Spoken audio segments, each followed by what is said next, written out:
안녕하세요. 부동산과 세상 이야기 장 PD입니다. 요새 부동산 시장은 혼조를 보이고 있습니다. 상승론자와 하락론자가 대립하고 있는데요. 특히 많은 유튜브 채널에서 하락거래 탑10 이런 식으로 하락실 거래를 소개하고 있습니다. 2017년 가격까지 떨어져야 정상이라고 보는 시각도 있는데요.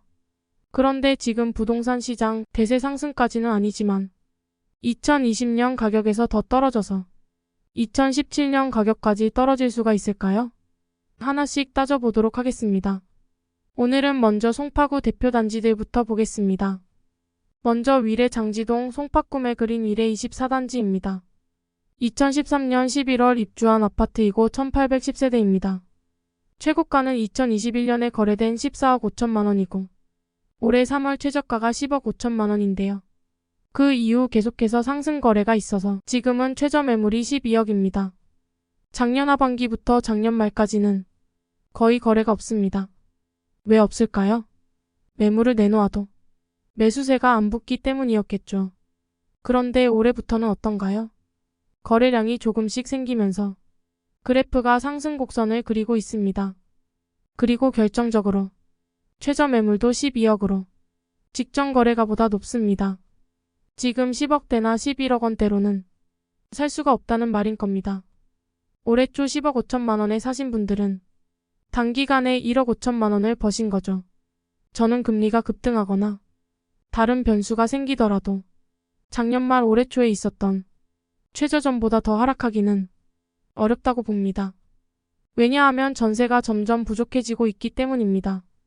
지금 이 단지도 24평 전세는 매물이 딱 2개 있었는데요.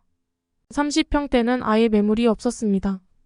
1810세대나 되는 대단지에 매물이 저렇게 밖에 없다는 것은 전세 공급이 부족하다는 것입니다. 두 번째 단지는 헬리오시티입니다. 송파역 근처에 위치하고 있습니다. 9510세대의 대단지 규모 아파트입니다. 가격 보시면 최고가는 23억 원이 넘었고요. 최저가는 13억 원대인데 이것은 직거래라서 배제해야 합니다. 실질적인 최저가는 17억 수준으로 보시면 됩니다. 지금 그래프만 보더라도 굉장히 많은 거래량이 18억에서 19억대에서 터지고 있습니다. 그런데 이런 상황에서 다시 17억대로 떨어진다. 상식적으로 생각하기 어려운 일입니다. 그리고 헬리오시티는 단지 규모가 커서 역에 가까운 동과 그렇지 않은 동 가격 차이가 있습니다. 그리고 층도 고층과 저층이 10% 이상 차이가 나기 때문에 실거래를 일렬로 세워놓고 금액이 낮게 되었다고 해서 하락이라고 볼 수는 없습니다.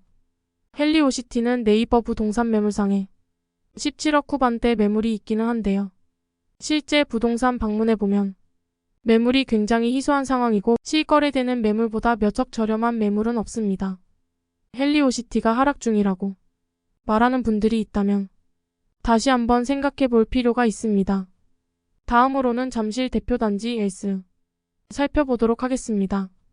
2호선 잠실세 내역 2호선 9호선 종합운동장역 근처에 위치해서 좋은 입지를 갖추고 있습니다. 잠실은 이번 하락장에서 하락률이 높았던 아파트이기도 합니다. 그래프를 보시면 최고가 26억 5천만 원 대비해서 최저가는 18억 후반대로 30% 정도 하락한 가격을 보여줍니다. 그런데 지금 그래프는 어떤가요?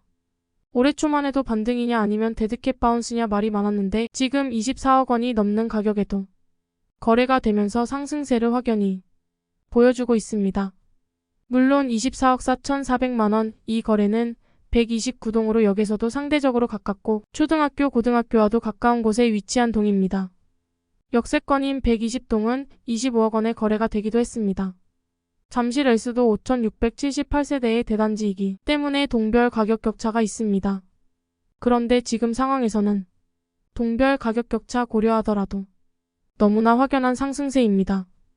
매물도 한번 보면 165동 역과 떨어져 있는 동인데 최저 매물이 22억 원대에 있습니다. 저층이고요.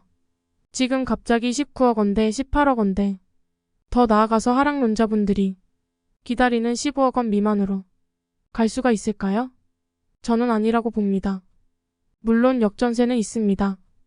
엘스의 경우 2021년에 전세가 최고 16억까지 갔었고 지금은 10억에서 12억 원 사이이기 때문에 계약갱신 청구권 행사하면서 전세가 낮게 체결된 경우도 있습니다.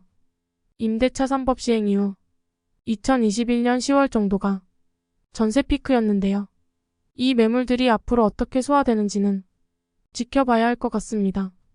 하지만 10월 정도의 계약갱신이 필요하다면 2, 3개월 전에는 임차인과 임대인이 협상을 할 것이기 때문에 지금 시점에서 저가 거래가 이어지지 않는다면 시장에서 매물이 잘 소화되고 있다는 말인 것 같습니다. 오늘은 송파구 대표 단지들을 보면서 과연 부동산이 2017년도 가격까지 하락할지 생각해봤는데요. 올해 초라면 하락장인지 상승장인지 구별이 어려운 측면이 있었는데 지금은 너무나도 확연히 상승세가 보여서 이런 논의를 하는 게 의미가 있을까 싶습니다. 그럼 오늘 부동산 이야기는 여기서 마치겠습니다. 도움이 되셨다면 좋아요, 구독 부탁드립니다. 좋은 하루 되세요.